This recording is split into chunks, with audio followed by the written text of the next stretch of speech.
Good morning. This week we addressed the fuel subsidy. It's not by happenstance that you see me my sleeves all rolled up. And I hope you're visiting filling stations and helping us work this difficulty. This is probably the most challenging issue since I took over as GMD and Minister of Petroleum. And the reality is a lot of us, even within the company, do not know why this is so. And so for those who don't know, I will first go through why you have this situation. First, on resumption in August, we had a very major problem in our hands because subsidies, 500 billion, close to 600 billion, hadn't been paid for a very one-year period. And so the majors and everybody who was importing, the DAPMA members, the MOMAN members, had begun to very quietly reduce the levels of importation that they had. And although I struggled very hard and got the Assembly approval and the President's approval to eventually pay a good portion of that subsidy somewhere in November, by then it was too late.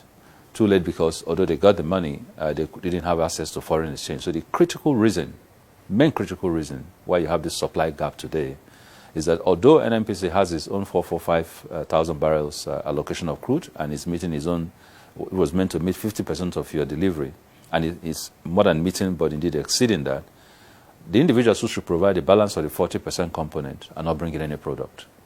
And so we've had to be very creative over the last 4 or 5 months until we basically ran out of option. And the sort of creativity that we put in the space was forward buying, forward purchase, forward crude allocations, also just to bring in more products.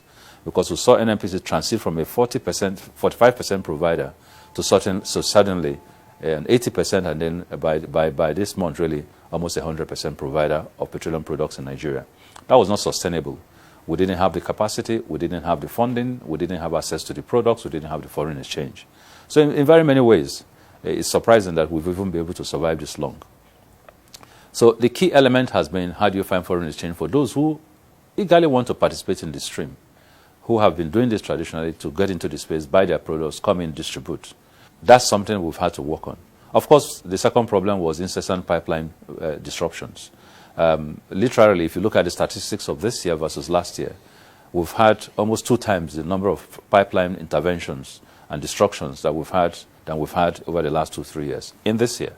And that's for example, that's for us is very disturbing. Now, we've thrown a couple of ideas on this. The first thing that I've tried to do is, for the first time in this country, I've been able to convince the upstream companies to provide some FX buffer over the next 1 year for those who are bringing in products.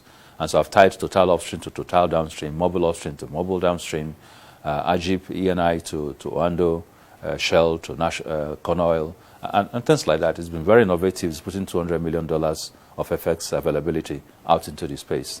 It's taken a lot of goodwill. It's taken a lot of work from me.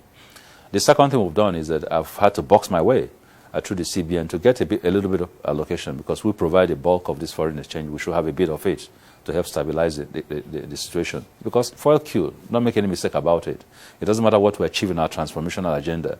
It's the single most difficult item, which if not solved, can bring down the polity and can create a mayhem here. So it's something that we're focused on. So I've been able to get a bit of cooperation for CBN on that.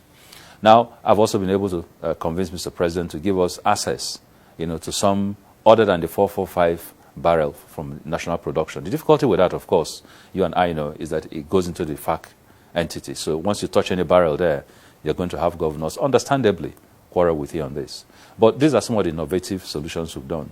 We've thrown creative options at the pipelines by appointing a set of trial, by contracting contractors to get into the pipelines and shows that they can deliver if we give them the contract.